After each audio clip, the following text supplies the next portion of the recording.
सूत्रमाश्रित्य अद्य वयं पठामः।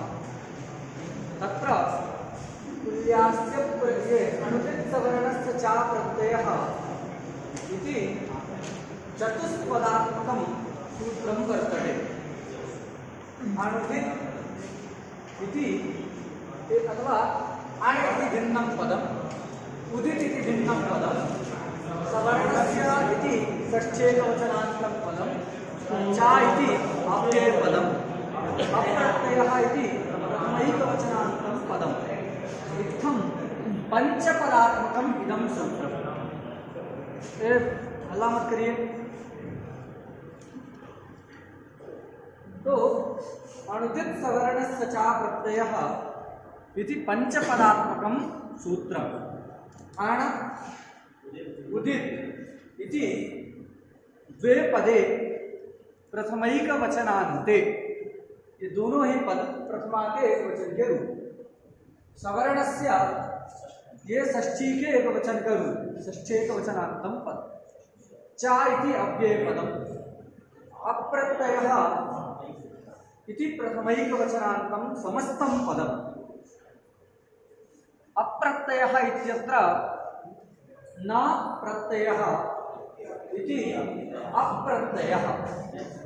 इत्थं न्येतत्पुरुष समासः वर्तते। का समासः अत्र? न्येतत्पुरुष समासः वर्तते। न प्रत्ययः इति अप्रत्ययः। अब एक नियम जानते हैं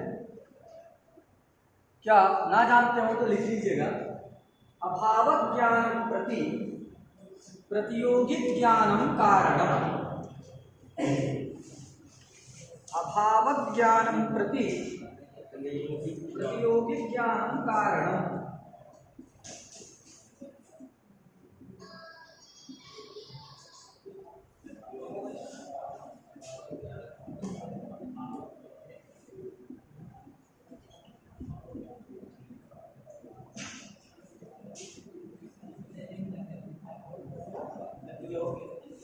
योगी ज्ञानम कारणम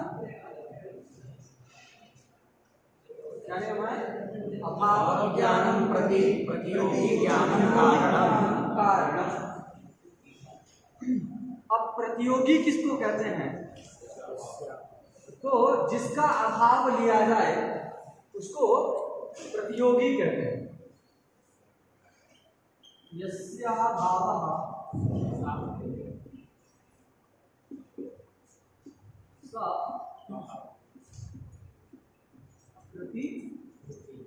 प्रतियोगी, यस्याभावः सब प्रतियोगी, ये जो है प्रतियोगी को बताता है। हम दृष्टांत से समझाते हैं।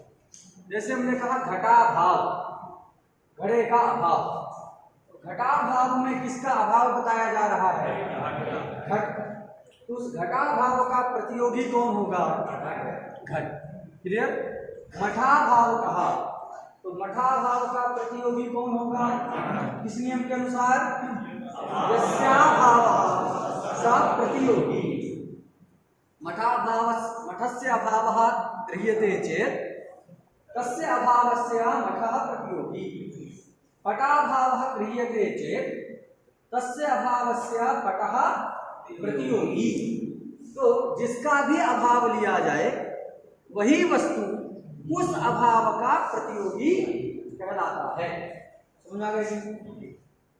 तो ये प्रतियोगी हम समझते हैं। अब किसी वस्तु के अभाव को जानना है तो उसके प्रतियोगी को जानना आवश्यक है। अभाव ज्ञानम प्रति प्रतियोगी ज्ञानम कारणम। आपको ये जानना है कि इस कमरे में घट है कि नहीं, अर्थात घटाभाव को आपको जानना है। इस कमरे में घड़ा नहीं है, इस प्रकार घटाभाव को जानना है। अब ऐसे व्यक्ति को भेजा जाए कि पता लगा के आओ कमरे में घटाभाव है कि नहीं। ये पता लगाने के लिए ऐसे व्यक्ति को भेजा जाए जो घट ही नहीं जानता है, जिसने कभी घड़ा देखा ही नहीं, ऐसा व्यक्ति कमरे में आएगा तो निश्चय कर पाएगा कि घट है कि नहीं है? क्यों? क्योंकि घटाभाव का प्रतियोगी क्या है? घट। और जब तक प्रतियोगी का ज्ञान नहीं होता तब तक उसके अभाव का ज्ञान नहीं होता। प्रतियोगी मतलब जिसका अभाव लिया जाए वही प्रतियोगी होता है। यस्य अभावः सब प्रतियोगी। और अभाव को जानना है तो उस अभाव के प्रतियोगी को भी जानना आवश्यक होता है। ये समझ आ गया? अभाव ज्ञानम प्रति प्रतियोगी ज्ञानम कारणम। तो अब इसीलिए सब जगह जो प्रतियोगी ही बताया जाता है। आप योग पढ़ते होंगे तो वहां अहिंसा आता है। अहिंसा किसको कहते हैं ऐसा कोई सूत्र नहीं है। हिंसा के लिए बहुत व्याख्यान, ये हिंसा है, अंतिम में कह दिया इससे भिन्न जो है वो अहिंसा है। क्यों? क्योंकि अहिंसा का मतलब है हिंसा का अभाव। अब हिंसा के अभाव को जानना है तो पहले हिंसा को जानना आवश्यक है। इसलिए 81 प्रकार की हिंसा योग दर्शन में बताई गई, 81। तो 81 प्रकार की, उसमें से कम 50 तो आप लोग रोज करते ही होंगे, मतलब हम भी करते हैं। तो 81 प्रकार की हिंसा है। कभी उसका स्वतंत्र रूप से हम व्याख्यान करेंगे, कभी इच्छा हो तो सुनिएगा। तो वो इतने प्रकार की जो हिंसा हुई उसका अभाव ही क्या होता है? अहिंसा। तो इसलिए अहिंसा को समझना है तो पहले क्या समझना होगा जी? हिंसा को समझना होगा, तभी उसको आप छोड़ पाएंगे हिंसा को। अहिंसा अपने आप से। तो किसी भी वस्तु के अभाव को जानना है, अभाव का ज्ञान करना है, उसके प्रतियोगी को जानना आवश्यक होता है। समझा गया? किस नियम के अनुसार? अभाव ज्ञान प्रतियोगी ज्ञान कारणम, इस नियम के अनुसार। हम निश्चय कैसे करेंगे प्रतियोगी क्या है जिसको हमको जानना है? तो जिसका अभाव लिया जाए वही उसका प्रतियोगी होता है। यस्य अभावः स प्रतियोगी, ये नियम। यहां अप्रत्यय शब्द है। अप्रत्यय में न प्रत्यय इति अप्रत्यय इस प्रकार समास हुआ। ये न है और न का कितना अर्थ होता है? तुमने बताया था 6 अर्थ होते हैं। न के कितने अर्थ हैं? 6। न के 6 अर्थ होते हैं। कारिका कंठ है तत्सादृश्यमभावश्च तदन्यत्वं तदल्पता अप्राशस्त्यं विरोधश्च नयथा षट्प्रकीर्तिता। तो न के 6 अर्थ होते हैं। जिसको याद ना हो, आदर्शनम लोपः में ये बात पढ़ाई गई थी, वहां आप जो है देख लीजिए और इस कारिका को कंठ कर लीजिए, क्योंकि बार बार ये आएगी। अभी अनचिचा में फिर आएगी और वहां उसका हम व्याख्यान भी बताएंगे। क्या तात्पर्य है? सभी का हमने उदाहरण नहीं बताया था, तो सबका उदाहरण सब अनचिचा सूत्र में बताया जाएगा। वहां पहुंचने से पहले इस कारिका को सब लोग आप लोग लिख करके कंठ कर लीजिएगा। आदर्शनम लोपान पढ़ाई गई थी। तत्सादृश्यमभावश्च तदन्यत्वं तदल्पता अप्राशस्त्यं विरोधश्च नयनता षट्प्रकीर्तिता। उसमें अन्यत्वम बताया गया। नय का अर्थ क्या है? अन्य। अन्य मतलब क्या है? और अभाव, अभाव भी है। यहाँ अन्य अर्थ कर देंगे, वो भी अभाव में ही आता है। तो अप्रत्यय मतलब प्रत्यय से भिन्न। अप्रत्यय मतलब ना का ही अर्थ भिन्न। जैसे अर्थवद धातुर प्रत्ययः प्रातिपदिकम पढ़ते हो तो वहां अधातु का धातु से भिन्न, प्रत्यय से भिन्न, प्रत्ययांत से भिन्न जो अर्थवान शब्द है उसकी जो है प्रातिपदिक से क्या करते हैं। तो वहां आ का अर्थ क्या होता है? भिन्न। वैसे यहाँ भी समझना है। अप्रत्यय मतलब प्रत्यय भिन्न। यहाँ न्याय जो है कौन सा है? तो पर्युदास। 2 प्रकार का न्याय होता है। द्वौ न्यौ समाख्यातौ पर्युदास प्रसज्यतौ। तो पर्युदास और प्रसज्य दो प्रकार का नियम होता है। पर्युदास का स्वभाव है कि उसके अर्थ का उत्तर पदार्थ के साथ संबंध होगा।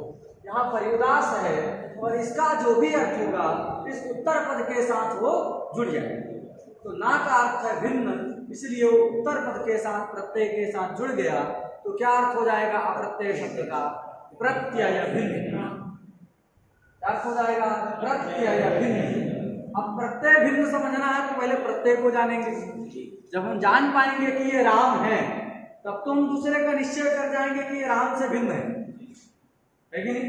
तो ये भी अभाव ही है, भिन्न भी क्या है? अभाव ही है। तो इसलिए इसको जानना है, प्रत्ययाभाव को जानना है, प्रत्यय से भिन्न को जानना है। तो अभाव ज्ञान प्रति प्रतियोगी ज्ञान कारण, इस नियम के अनुसार पहले हमको प्रत्यय को जानना होगा कि प्रत्यय किसको है। समझा गया? जब प्रत्यय को जानेंगे तभी अप्रत्यय शब्द का अर्थ जो प्रत्यय भिन्न है उसको हम लोग समझ पाएंगे। इसलिए पहले प्रत्यय पर विचार करते हैं। प्रत्यय का मतलब क्या है? तो आप एक जानते होंगे कि प्रत्यय, बहुत सारे प्रत्यय होते हैं व्याकरण के शब्द से, धातु से प्रत्यय आते हैं। तो एक प्रत्यय संज्ञा है। क्या है? संज्ञा। प्रत्यय, प्रत्ययः एक सूत्र है। पाणिनि व्याकरण क्या सूत्र है? प्रत्ययः ऐसा एक सूत्र है।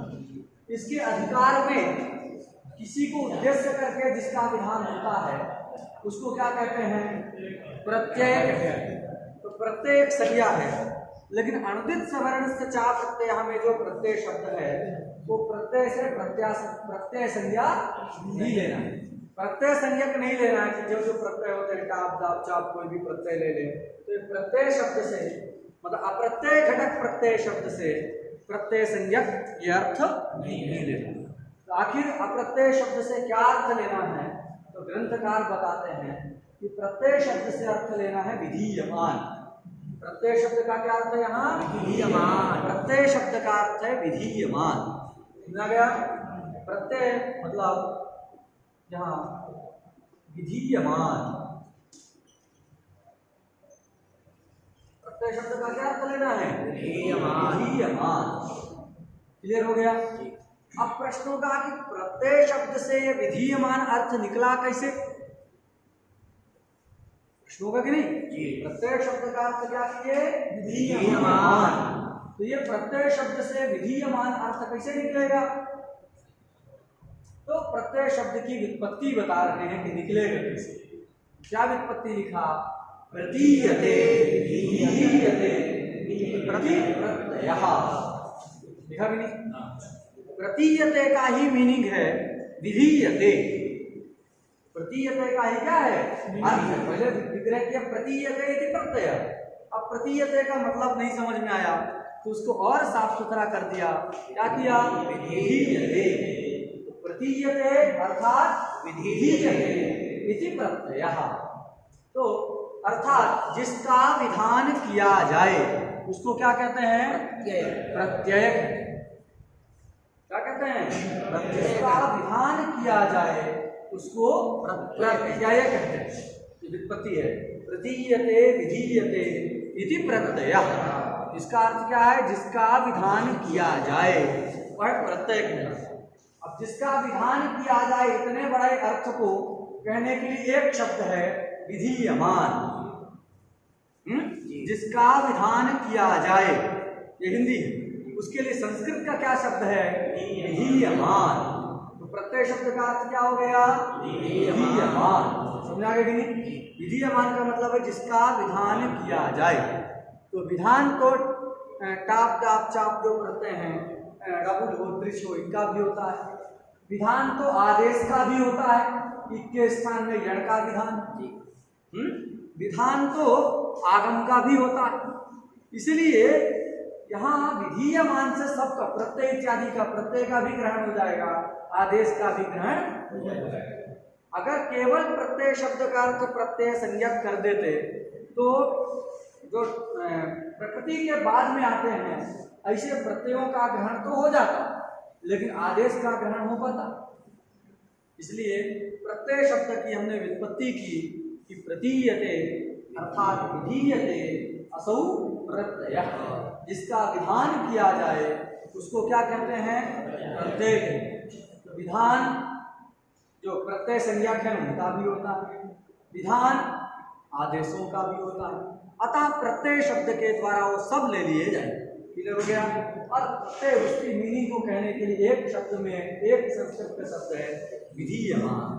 प्रत्यय का अर्थ क्या हो गया? विधीयमान। और प्रत्यय शब्द का मीनिंग पता चल गया, विधीयमान। तो प्रत्यय भिन्न का मतलब भी समझ जाएंगे क्या?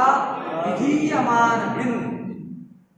जो विधीयमान नहीं है वही भिन्न कहलाएगा, तो उसके लिए विधीयमान भिन्न।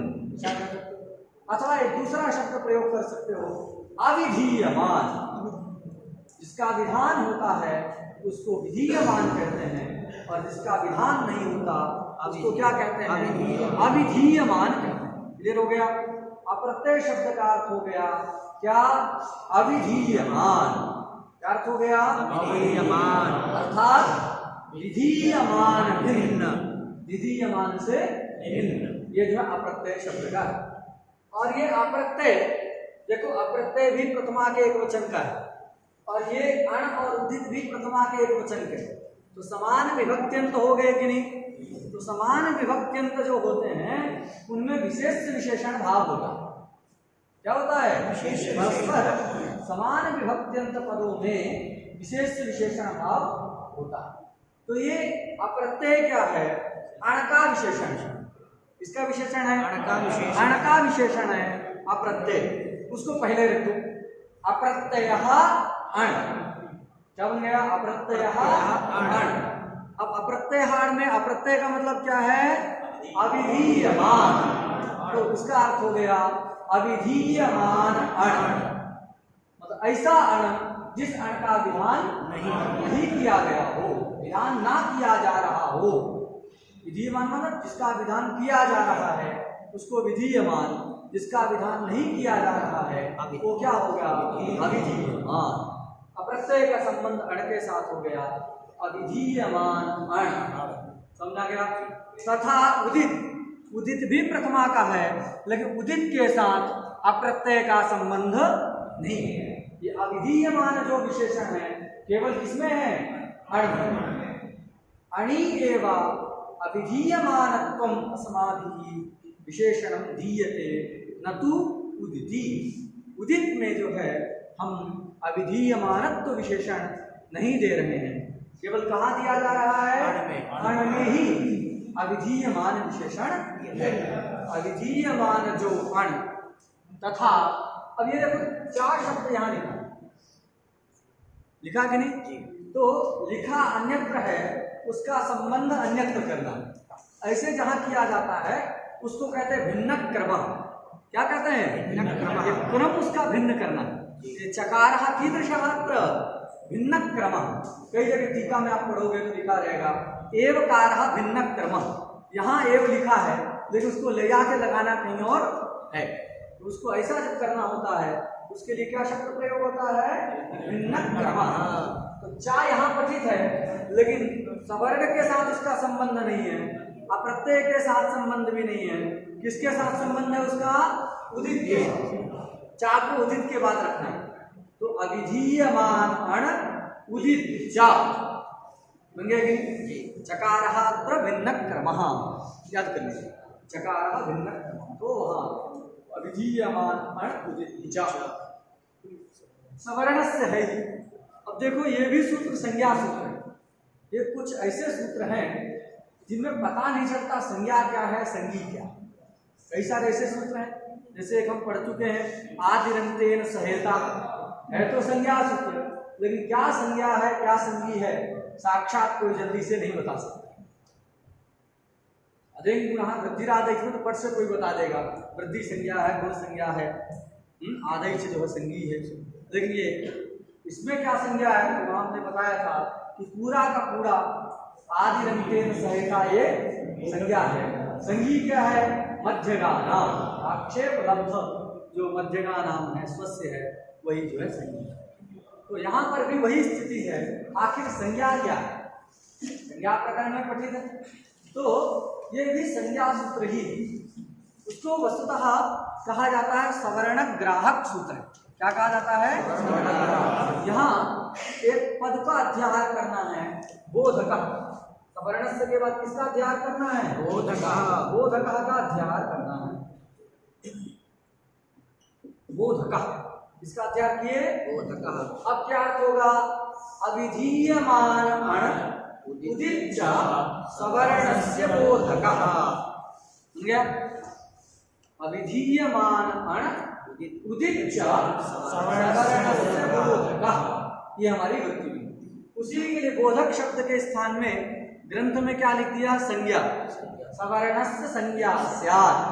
स्यात् का अध्याहार करना है, सर्वं वाक्यम न्यायाम परिसमाप्यते, नियम के अनुसार।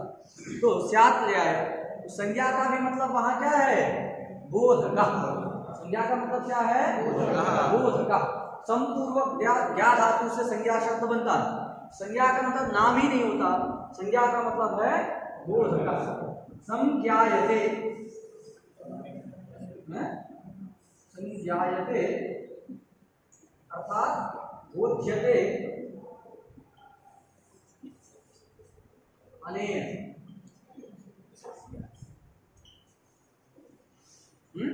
अशौ संज्ञा अथवा अनया, नया भी कर सकते। संज्ञायते बोध्यते अनया, संज्ञायते बोध्यते अनया असौ संज्ञा। संज्ञा मतलब बोध का, जो बोध कराए, ज्ञान कराए, उसको क्या कहते हैं? संज्ञा। क्लियर हो गया कि नहीं? यहाँ संज्ञा लिखा है, उसका भी मतलब क्या समझना है? बोध का। तो क्या अर्थ हो गया? अविधीयमान अण उदित च सवर्णस्य संज्ञा अर्थात बोधकः, ऐसा वृत्ति। अब थोड़ा सा हम विचार करते हैं कि हमने ये तो सिद्धांत बता दिया कि ये अविधीयमान है, वो अण का विशेषण है, उदित का विशेषण नहीं है। आखिर क्यों? ऐसा क्यों? तो क्योंकि दोनों पठित है, दोनों प्रथमांत हैं, इसी का विशेषण क्यों है, दोनों का क्यों नहीं है? अथवा उदित का ही विशेषण क्यों नहीं है, अण का ही क्यों है? प्रश्नों का भी। तो उसका कारण यह है, देखो उदित से हम किसको लेते हैं? सारे वर्ग को ले लेते हैं। कवर्ग, पवर्ग, कवर्ग, चवर्ग, कवर्ग, तवर्ग, पवर्ग, ये सारे जो है में आ जाते हैं, यही सब आते हैं। तो उसको अगर ग्रहण करना था, और अण में कितना आता है?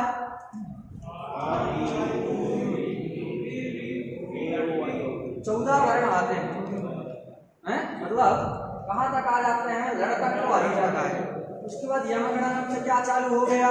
सब वर्ग वाले ही चालू हो गए। खत्म कहाँ होते हैं? कपय में। तो सीधे सीधे अय प्रत्याहार बना देते। क्या बना देते? अय बना देते, तो अण में जितने आते हैं उनका भी ग्रहण हो जाता, और ये कुचु टू में जो आते हैं कपय तक, वो भी सब आ जाते।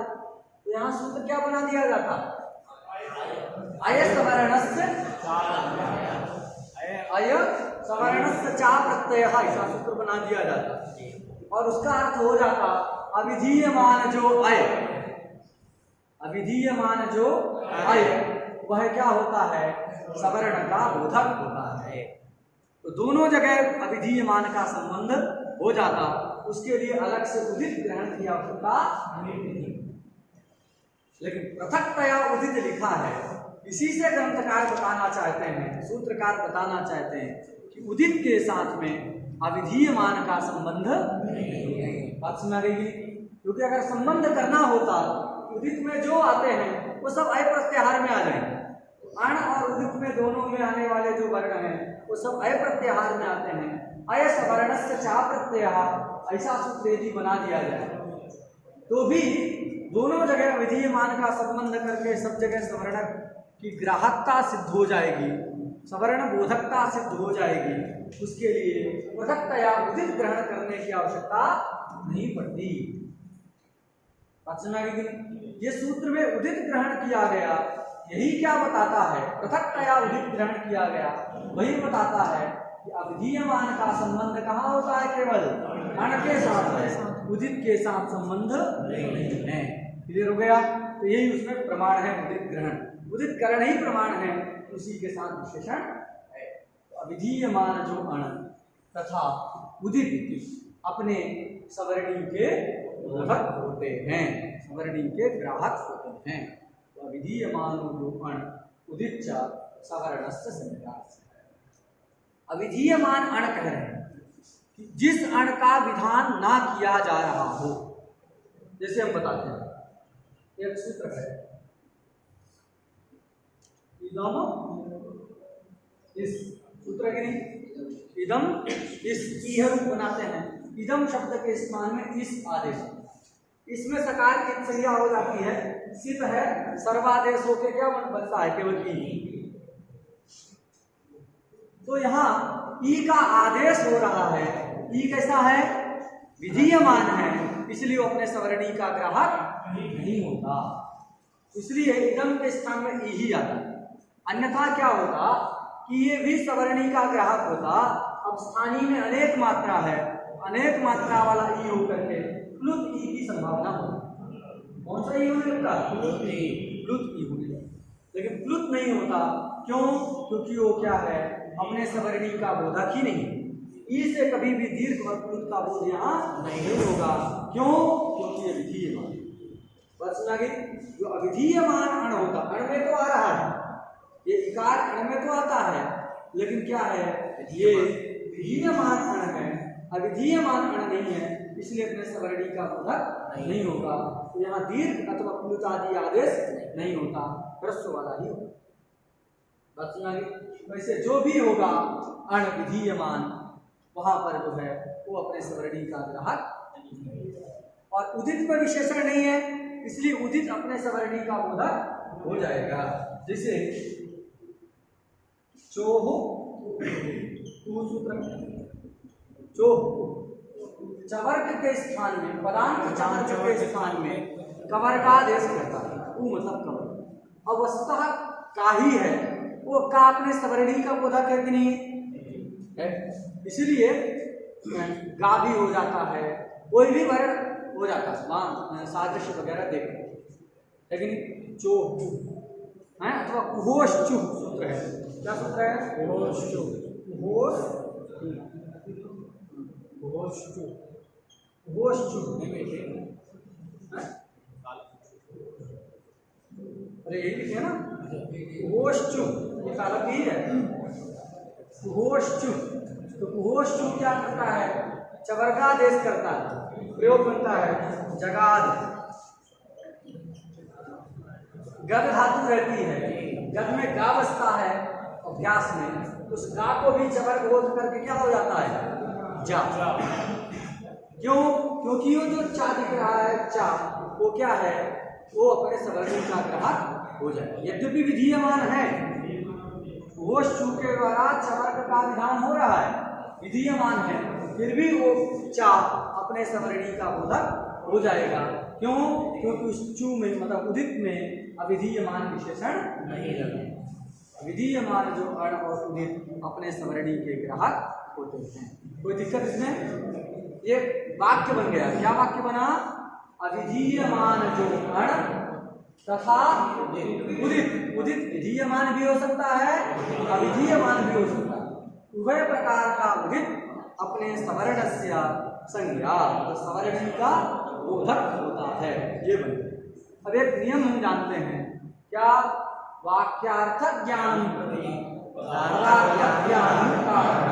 ऐसा नियम जानते हैं। वाक्यार्थ को समझना है तो वाक्य में जितने पद आए उन सारे पदों का ठीक ठीक अर्थ ज्ञान होना चाहिए। अब हमारा वाक्य क्या है? अविधीयमान अण उदिच्चा सवर्णस्य संज्ञा स्यात्, ये वाक्य बन गया। अब इस वाक्य में जितने पद हैं सबके अर्थ का ज्ञान होना चाहिए।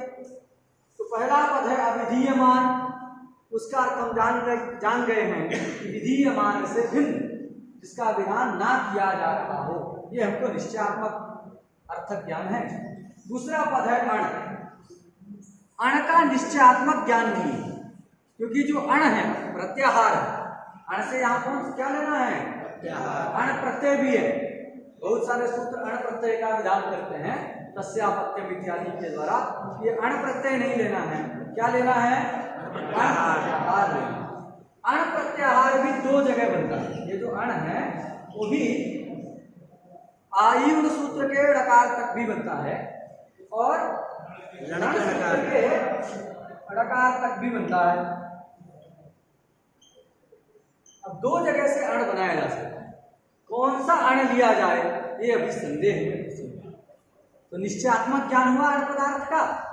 नियम है कि वाक्य के अर्थ को समझना है तो वाक्य में जितने भी पद हैं प्रत्येक पदों के अर्थ का ज्ञान होना चाहिए। ये नियम। अर्थ ज्ञान होना चाहिए मतलब निश्चयात्मक अर्थ ज्ञान होना चाहिए, उसमें संदेह वाला नहीं, निश्चयात्मक अर्थ ज्ञान होना चाहिए। अब यहां पर अण शब्द के विषय में संदेह है। अण प्रत्याहार लेना है ये तो निश्चय है। अण प्रत्याहार दो जगह बने। अगर आयुण के आकार से बनता है तो तीन वर्णों का बोधक होगा। यहां से बनता है तो अकार आदि वर्णत्रय बोधक अण प्रत्याहार ग्राह्य, अथवा अकारादि लांत समुदाय घटक चतुर्दश वर्ण बोधक, ये 14 वर्णों का बोधक है अण, अथवा 3 वर्णों का बोधक। अलग अलग बनाएंगे तो अलग अलग वर्ण आएंगे। तो क्या संदेह हुआ हमको कि अत्र सूत्रे श्रूयमाणः अण शब्दः किम अकारादि प्रांत समुदाय निरूपित वर्णत्रय बोधकः अथवा अकारादि ये रणसूत्रस्थ णांत समुदाय घटक चतुर्दश वर्ण बोधकः। इस प्रकार संदेह है कि अण किनका बोधक, ये 3 का बोधक है अथवा 14 का बोधक। तो ये संदेह हो गया। और जब तक संदेह रहेगा तब तक इस वाक्य से अर्थ ज्ञान हो सकता है। अर्थ ज्ञान नहीं होगा तो सूत्र का कोई प्रयोजन भी सिद्ध नहीं होगा। अतः अण से कौन सा अण लेना है इसको ग्रंथकार जो है बता रहे, क्योंकि जब तक इसका ज्ञान नहीं होगा कि कौन सा अण लेना है, इसका निश्चयात्मक ज्ञान नहीं होगा, तब तक वाक्य से अर्थबोध नहीं होगा। अतः अण पद से कौन सा अण लेना है इसको ग्रंथकार बताते हैं। क्या बताते हैं? त्रैवाण परेण णकारेण। अत्र मतलब इस सूत्र में, अस्मिन् अणुदित वर्णस्य च प्रत्ययः इति सूत्रे अण कीदृशः ग्राह्यः तो परेण णकारेण, दूसरे वाले णकार से लेना है। दूसरा ण कौन सा है? ये अणकारा। तो इस सूत्र में, अणुदित सूत्र में जो अण प्रत्याहार है वह कहां से लेना है? पर णकार से लेना है, पहले वाले से नहीं लेना है। तो ये निश्चित हो गया कि ये जो अण है वो कितने का बोधक है? चतुर्दश का बोधक। एक और वैचित्र देखिए, एव शब्द को लगाया है। क्या लगाया है? एव। ये भी लिख सकते थे अत्र अण परेण णकारेण, ऐसा भी लिखा जा सकता है। अत्राण, अत्रैव एव हटा दो, अत्राण परेण णकारेण। इस सूत्र में अण पर णकार से लेना है, अर्थबोध हो जाएगा। ये निश्चय हो जाएगा कि 14 ही का बोध कराएगा। फिर एव क्यों रखा? एव इसलिए रखा इस सूत्र से अतिरिक्त जितने भी सूत्र हैं, चाहे वह उरणरपरः हो, उसमें भी आना है उरणरपरः, उरणरपरः हो, चाहे ढलोपे पूर्वस्य दीर्घोणः हो, उसमें भी आना है, चाहे अणो प्रगृह्यस्यानुनासिका हो। तो जितने भी सूत्र के अतिरिक्त जितने भी अण पद से घटित सूत्र हैं, सब जगह अण से कौन सा अण लेना है? पूर्व णकार से निष्पन्न ही अण लेना है। केवल एक ही ऐसा सूत्र है अणुदित सवर्णस्य च प्रत्ययः, जहां पर किससे लेना है? पर णकार से लेना है। ये बात किससे निकली? एव से। इसमें पर णकार से लेना है, ये बात तो एव के बिना भी सिद्ध हो जाती है।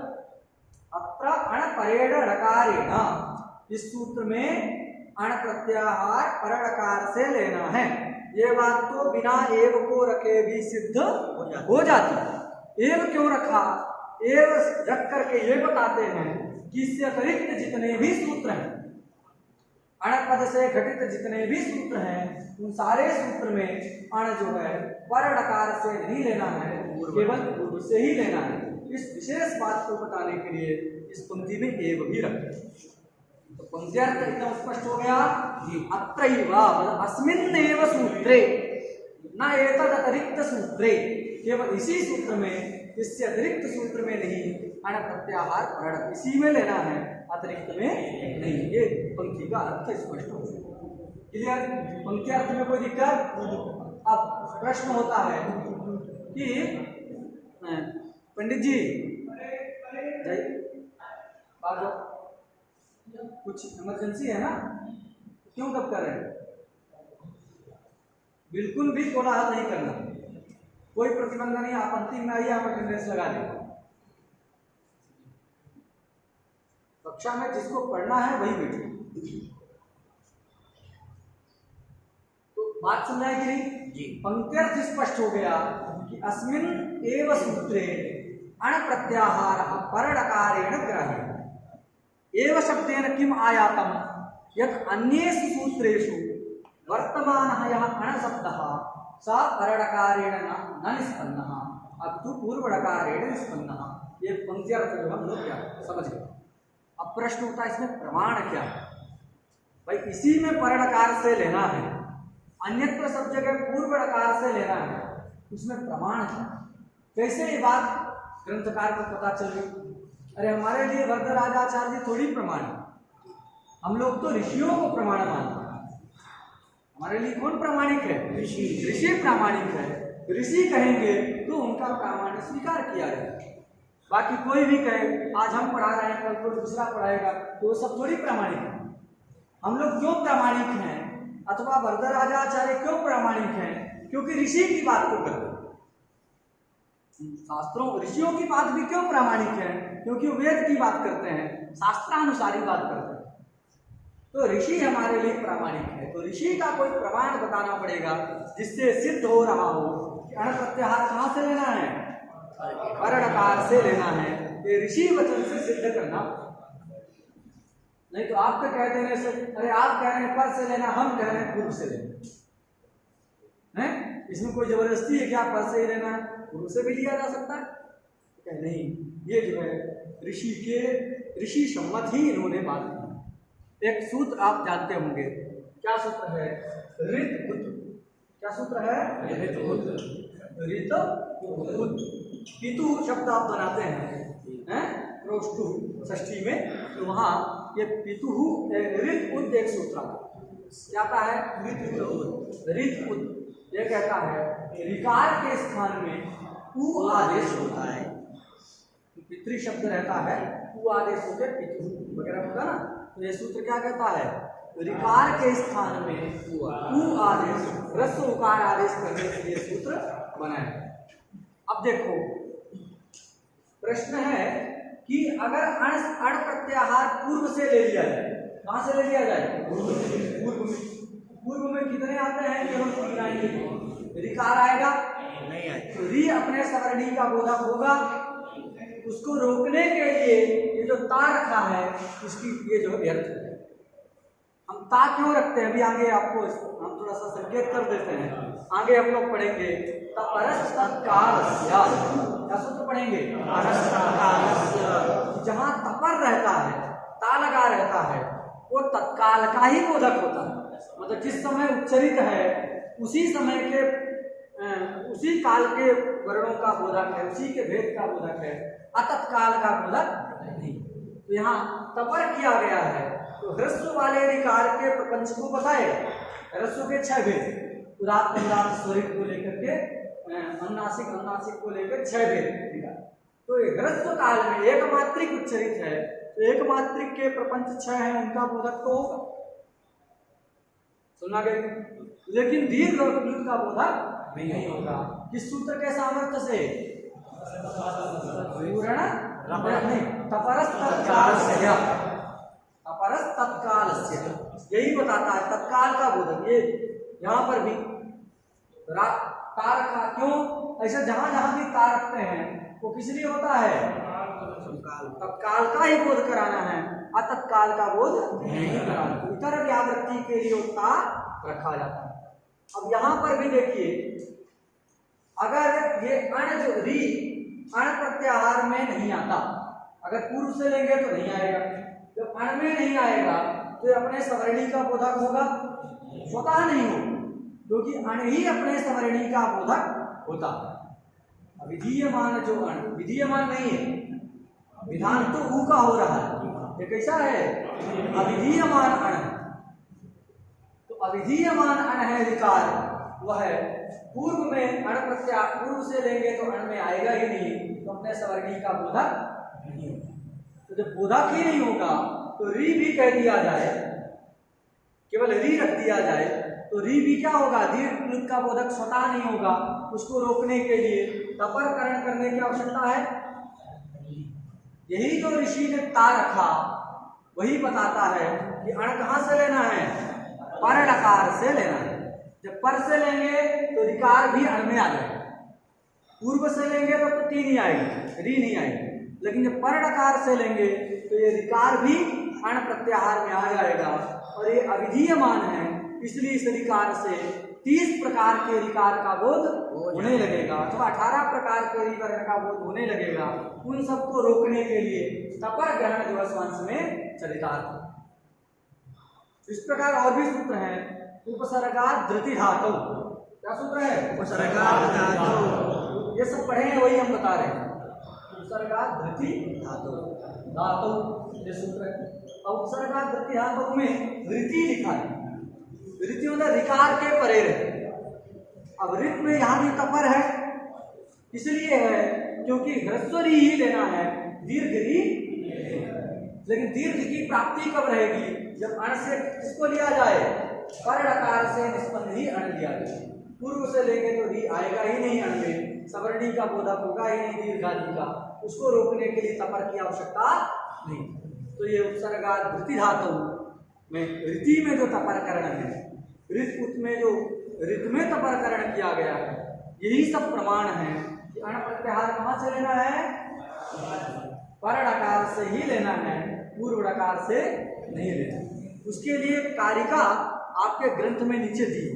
एक तो ये है, भाष्यकार ने कारिका बताई, केवल अण के विषय में बात नहीं है, अण प्रत्याहार और इण प्रत्याहार। इण यहाँ से भी बन सकता है, इण में ई ऊ दो वर्ण आ जाएगा, और पर से भी बन सकता है।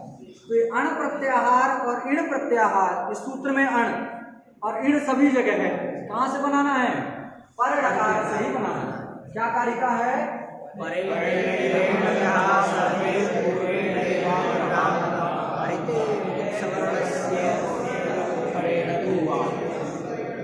हाँ, इसको जरा बंद कर लीजिएगा।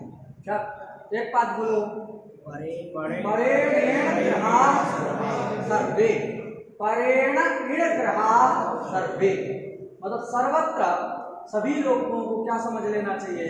इण परेण, इण प्रत्याहार कहीं भी आएगा, किसी भी सूत्र में इण प्रत्याहार आएगा तो परेण, पर वाले से लेना है। सुना गया कि नहीं? और अण प्रत्याहार कहाँ से लेना है? पूर्व में। सब जगह अण प्रत्याहार पूर्व में लेना है, केवल एक सूत्र को छोड़, इसको ऋते अनुदित सवर्णस्य, तो ये ऋते मतलब छोड़कर, उसके बिना अनुदित सवर्णस्य, इस सूत्र को छोड़ करके उस सूत्र के बिना जितने भी सूत्र हैं अण से घटित, सब जगह अण कहाँ से लेना है? पूर्व से लेना है। तो ये कारिका भी आप प्रमाण के रूप में याद रख सकते हैं। चलिए, अण का निश्चय हो गया। अण कौन सा लेना है?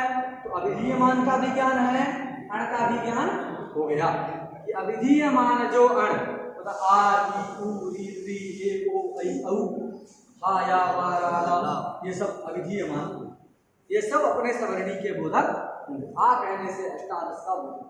अब एक दूसरा शब्द है उदित, कभी सुने ही नहीं थे उदित क्या होता है, एक नया शब्द आ गया कि नहीं? तो उदित का भी जब तक ज्ञान नहीं होगा तो पूरे वाक्य का अर्थ ज्ञान नहीं हो सकता। वाक्यार्थक ज्ञाने नियम है। इसलिए वहां पर उदित पदार्थ क्या है, उदित से क्या लेना है?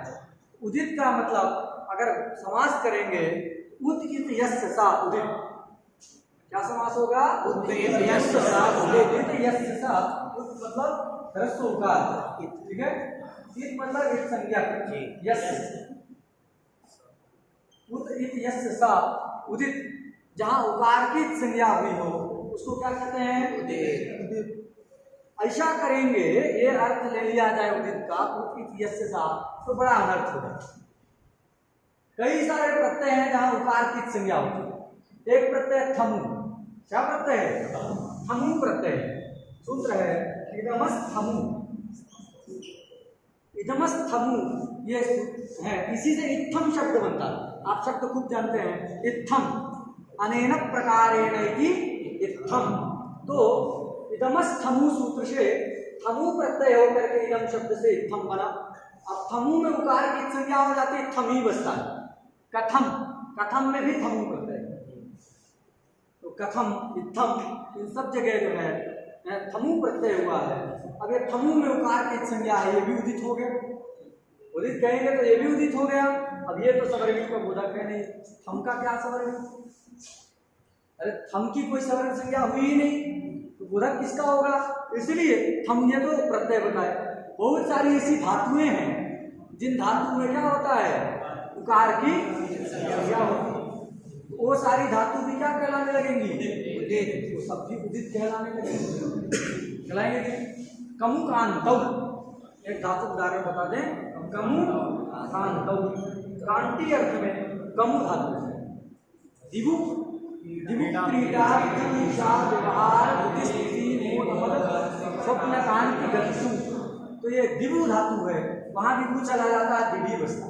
तो ये कमु, दिवु, ये सब धातुओं में भी उकार की संज्ञा। आगम के पक्ष में, आगम जो हम विधान करते हैं, कहीं सुट किए, कहीं नुट किए, रामायण में नुट करते हैं, सर्वेशाम में सुट करते हैं। तो ये सुट करते हैं तो उसमें उकार जो है वो भी संज्ञक है, ऐसा एक पक्ष। अभी हम लोग पढ़ेंगे कि संज्ञक नहीं है, ऐसा पक्ष भी हम पढ़ेंगे जब आप पूछेंगे। लेकिन एक पक्ष ये भी है कि संज्ञा उसकी होती है। तो आगम भी क्या हो गया? उदित। तो अगर उदित शब्द का क्या विवरण कर दिया जाए? उत इत यस्य, उकार की, ह्रस्व उकार की एक संज्ञा है जिसकी, उसको उदित कहते हैं। उदित से थमु प्रत्यय आ जाएगा, उदित में कमु धातु, दिवु धातु आ जाएंगे, तो सुरादि आगम भी आ जाएंगे। लेकिन वो कोई भी अपने सवर्णी के बोधक नहीं होते, क्योंकि उनका कोई सवर्णी है ही नहीं। बात समझ गया? इसलिए उदित शब्द से उत इत यस्य सा उदित नहीं लेना है। उदित शब्द जो है रूढ़ है। कैसा शब्द है? ये यौगिक अर्थ नहीं लेना है, रूढ़। जैसे पंकज शब्द है, पंकज का मतलब पंकात जायते, असौ पंकज, पंकात कीटोपि जाए। पंक से तो कीड़ा भी उत्पन्न होता है, लेकिन उसके लिए पंकज का प्रयोग नहीं होता। पंकज शब्द जो है कमल अर्थ में प्रयोग होता है, वो योग रूढ़ है। पंकज शब्द तो योग रूढ़। लेकिन मणि शब्द, गौ शब्द ले, गौ, गौ मतलब गाय। आप गौ की उत्पत्ति क्या है? तो निरुक्त में कहा जाता है, यास्क कहते हैं गच्छति इति गौ, जो जाए उसको गौ कहते हैं। आप सब लोग जाते हैं तो सब गौ। भाई उत्पत्ति तो यही कह रही है, गच्छति इति गौ। गम धातु से दो प्रत्यय करते हैं, गमेर डो, गमेर डो वाच्य हवनादि वाला है, तो दो प्रत्यय करके गो शब्द बन गया। उसी के वचन में गौ बने। मूल शब्द गो, गो शब्द में ही एक वचन में गौ बना।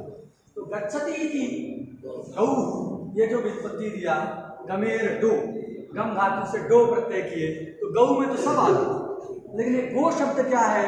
रूढ़ है, पशु विशेष। तो साशना का, साशना लांगूल जो पशु विशेष है, उसमें जो है क्या है? ये जो है गो शब्द रूढ़ है। ऐसे बहुत सारे मंडप शब्द आप जानते हैं। मंड कहते हैं जो चावल को पकाने के बाद जो निकलता है व्हाइट कलर का, माण कई जगह कहते हैं, उसको मंड संस्कृत में कहते हैं। अब मंडप का अर्थ क्या होगा? मंडम पिबती असौ मंडपा, मंड को जो पिए उसको क्या कहते हैं? मंडप। लेकिन ये अर्थ कभी नहीं लिया जाता। मंडप से क्या अर्थ लिया जाता है? वो जो घर वगैरह बनाते हैं, विवाह मंडप रहता कि नहीं, कल्याण मंडप, तो वो सब मंडप से लिया जाता है। तो ये क्या है? मंडप शब्द उस अर्थ में वस्त्र निर्मित भवन में मंडप शब्द रूढ़। पशु विशेष में गो शब्द रूढ़ है। उसी प्रकार उदित शब्द भी क्या है? रूढ़ है। उसका व्युत्पत्ति होती थी ऐसा नहीं लेना है। ये उदित शब्द कैसा है, रूढ़ है, इसमें तू चू तू तू ये थे उदिता, इन सारे अर्थ में ये उदित शब्द रूढ़ है। रूढ़ी से इन्हीं का बोध होता है, समझा गया कि नहीं। प्राचीन आचार्यों ने पाणिनि से पूर्ववर्ती जो वैयाकरण हुए वो सब इनके लिए उदित शब्द का प्रयोग करते थे, अतः ये सब जो है उदित शब्द से यहाँ ग्राही है, समझा गया कि नहीं। उदित शब्द जो इन अर्थों में रूढ़ है, उदित का भी ज्ञान हो गया। अब देखो कू चू टू तू कू लेना है, लेकिन ये कू है, याद देखो ये कू है, कू में दो का और कू समुदाय, चू में भी कू है। अब याद ये उदित वाला तो है नहीं है चू, तो ये उत मतलब कू चू इत्यादि जो समुदाय है वो समुदाय का तो कोई सवर्णी है क्या? पूरी समुदाय की किसी वर्ण के साथ सवर्ण संज्ञा होती?